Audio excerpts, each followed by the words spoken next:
Okay, so hopefully you watched the projections video that I put out yesterday. If you did not, you really need to go back and do that. It is a long video. It is almost 45 minutes, but it clearly explains what we expect is going to happen in the first and second quarters, especially, and then should follow through for the rest of 2023, which will show improvement. But let me explain to you why within that video. Today, we're going to take a look at what we have going on through the month of January into February, so we can start to put those pieces of the puzzle together, follow along, and see if things are playing out as we had projected. So we're going to take a look at that in just a moment here, as well as our Brent Bruce daily home loan interest rates. But again, make sure that you do watch that video. I do it once a year. One time a year, I put out something as detailed as what I put out yesterday on my YouTube channel. I'll make sure that link is below in this email.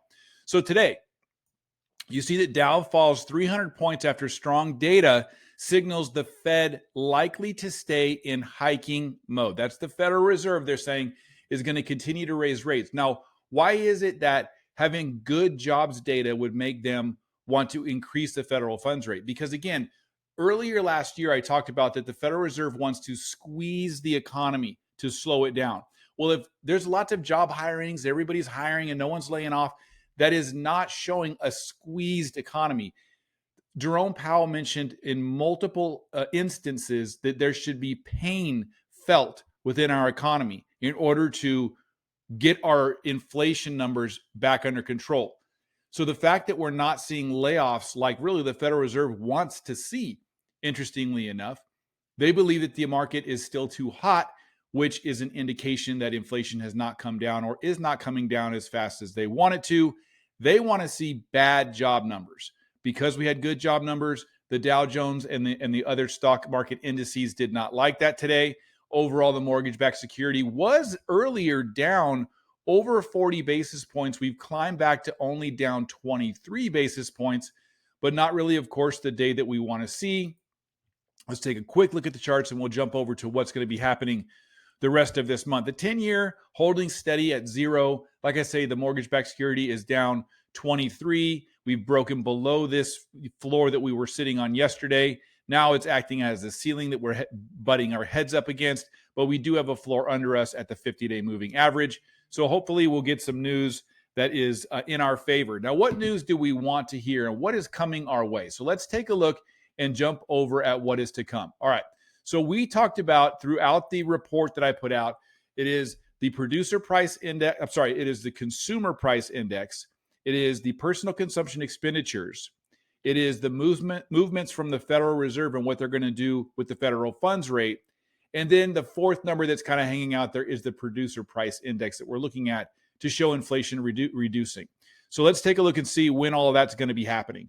First of all, CPI, the Consumer Price Index, is the first report that's going to be coming out here in January. Release January 12th. January 12th is going to be the first number that we're going to be taking a look at, and we're going to follow closely. The Producer Price Index, which is number 4 on that list, we're not as interested in this, but it does indicate inflation at a producer's level. That is coming out January 18th. So the 12th, the 18th. The Personal Consumption Expenditure Report, next time it comes out, January the 27th, 12th, 18th, 27th. Now, all three of those bits of data are going to come in before the Federal Reserve is going to make their next move. So right here, February the 1st, Wednesday, February the 1st, is the Federal Open Market Committee meeting, and that is when they will make their next announcement as to what they're going to do with home loan, with the federal funds rate. So you can see how they're sitting back waiting for reports to come in. They didn't like the jobs information. How are they going to like CPI, PCE, and PPI? If those numbers come in showing inflation is subsiding, I think we'll see the Federal Reserve increase the federal funds rate by a quarter. I don't think there's any indication that they would not increase it. I think they will increase it, but we want it to be by a quarter, which shows them pulling their foot slowly off of the gas pedal. Okay, really, in this case, the brake pedal. If they don't get numbers that they like, they're going to increase the federal funds rate by 0.5%, which would show that they're not happy with the way that inflation is moving, and they're going to keep increasing the federal funds rate. We don't want to see that. So that's what we are looking for. Now, where are we on our home loan interest rates as of today? Yesterday, again, we were at about 6.5%. I've seen probably 4 banks have intraday reprices just today because of starting down below 40, and now we've climbed back to 25.